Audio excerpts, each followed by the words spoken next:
இன்றைக்கி ரமலான் டே 17. இன்றைக்கி வந்து நம்ம நோம்பு திறக்கிறதுக்காக பார்த்தீங்கன்னா நம்ம ஜெய்த்தூனில் தான் இஃப்தார் பாக்ஸ் வந்து வாங்கியிருந்தோம். நம்ம வழக்கம் போல் வந்து இறைவனை பிரார்த்தனை பண்ணிவிட்டு பெருத்தம்பழத்தை வச்சு நம்ம வந்து நோன்பை வந்து திறந்தாச்சு. வீட்டில் இன்றைக்கி வந்து பார்த்திங்கன்னா சீஸ் பால், அதுக்கப்புறம் வந்து தான் கீமா சமோசா வந்து போட்டிருந்தாங்க. அதை ஃபஸ்ட் நம்ம வந்து ட்ரை பண்ணோம். ரெண்டுமே வந்து டேஸ்ட் வந்து சூப்பராக இருந்துச்சு. இந்த கீமா சமோசாவில் நான் உங்களுக்கு பார்த்தாவே தெரியும் எந்த அளவுக்கு அந்த ஸ்டஃபிங்ஸ் இருக்குது அப்படிங்கிறது. டேஸ்ட் அல்டிமேட்டுங்க. அதுக்கப்புறமா வந்து பார்த்திங்கன்னா வாட்டர்மெலான் ஜூஸ் வந்து நம்ம வந்து வீட்டில் போட்டிருந்தாங்க. அதோட டேஸ்ட்டுமே வந்து நல்லா புதினா எலுமிச்சையெல்லாம் போட்டு டேஸ்ட்டு அல்டிமேட்டாக இருந்துச்சுங்க. அதுக்கப்புறம் வந்து பார்த்திங்கன்னா வாட்டர்மெலன்லேயும் பார்த்திங்கன்னா அகர் அகர் வந்து பண்ணியிருந்தாங்க.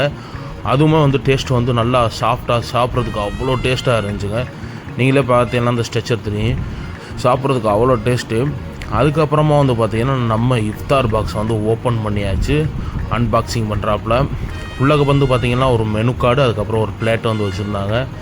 உள்ளே வந்து என்னென்ன வச்சுருக்குங்கிறதே அவங்க அதிலேயே பார்த்திங்கன்னா அழகாக மென்ஷன் பண்ணியிருந்தாங்க. ரொம்ப கொஞ்சம் வாட்டர்மெலான் ஜூஸ், அதுக்கப்புறம் ரொட்டி, தந்தூரி இதெல்லாம் வந்து வச்சுருந்தாங்க.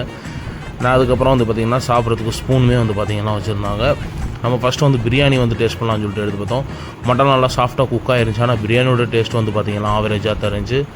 அதுக்கப்புறம் வந்து பார்த்திங்கன்னா இந்த இலை பரோட்டா வந்து நார்மல் ஹோட்டல்லேயே வந்து பார்த்திங்கன்னா டேஸ்ட் வந்து அல்டிமேட்டாக இருக்கும். ஆனால் இங்கே அந்த அளவுக்கு வந்து ஓகேன்னு சொல்ல முடியாது, ஆவரேஜாக தான் இருந்துச்சு.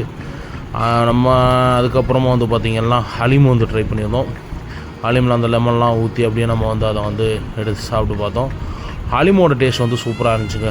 உண்மையிலே வந்து நல்லா நெய்யெலாம் ஊற்றி ஹலீமோட டேஸ்ட் வந்து நல்லா இருந்துச்சு. அதுக்கப்புறமா வந்து பார்த்திங்கன்னா நம்ம வந்து அங்கே அவங்க கொடுத்த தந்தூரியும் வந்து ட்ரை பண்ணியிருந்தோம். இந்த தந்தூரியுமே பார்த்திங்கன்னா நல்லா சாஃப்டாக குக்காய், இது வந்து சூப்பராக இருந்துச்சுங்க. தந்தூரியில் உள்ள மசாலா எல்லாமே வந்து பார்த்திங்கன்னா சூப்பராக இருந்துச்சு. அதுக்கப்புறம் வந்து பார்த்திங்கன்னா ஒரு பிரிணி ஒன்று கொடுத்துருந்தாங்க, டெசர்ட்டு. அதுவுமே வந்து பார்த்திங்கன்னா அல்டிமேட்டாக இருந்துச்சுங்க. நல்லா ஸ்வீட்டு வந்து மீடியம் போட்டு நல்லா இருந்துச்சு. அதுக்கப்புறம் வந்து சவர்மா ரோல். இந்த சவர்மா ரோல் வந்து நல்லா ஜூஸியாக அந்த உள்ளக்க வந்து பார்த்திங்கன்னா அந்த ஸ்டஃபிங்ஸ்லாம் வந்து பக்காவாக இருந்துச்சு. எந்த டேஸ்ட்டில் வந்து எந்த ஒரு கான்ஃபர்மேஷனும் கிடையாது. அதுக்கப்புறம் வந்து பார்த்திங்கன்னா சமோசா, கீமா சமோசா இவங்களுமே தந்துருந்தாங்க. நம்ம வீட்லேயுமே இது பண்ணியிருந்தோம். ஆனால் இந்த டேஸ்ட்டு வந்து பார்த்திங்கன்னா டிஃப்ரெண்ட்டாக இருந்துச்சு. ஆனால் கொஞ்சம் லைட்டாக வந்து ஆயிலியாக இருந்துச்சு. அதுக்கப்புறம் வந்து பார்த்திங்கன்னா வாட்டர்மெலான் ஜூஸ் வந்து ஒரு 300 ml இருக்கும் கொடுத்துருந்தாங்க. அது கூலிங் இல்லாதனால நம்மளுக்கு வந்து அவ்வளோ ஒன்றும் டேஸ்ட் தெரியலை. இந்த இஃப்தார் பாக்ஸோட ப்ரைஸ் வந்து பார்த்திங்கன்னா 599. இது ஒருத்தா இல்லையாங்கிறத கமெண்ட் பாக்ஸில் கமெண்ட் பண்ணுங்கள்.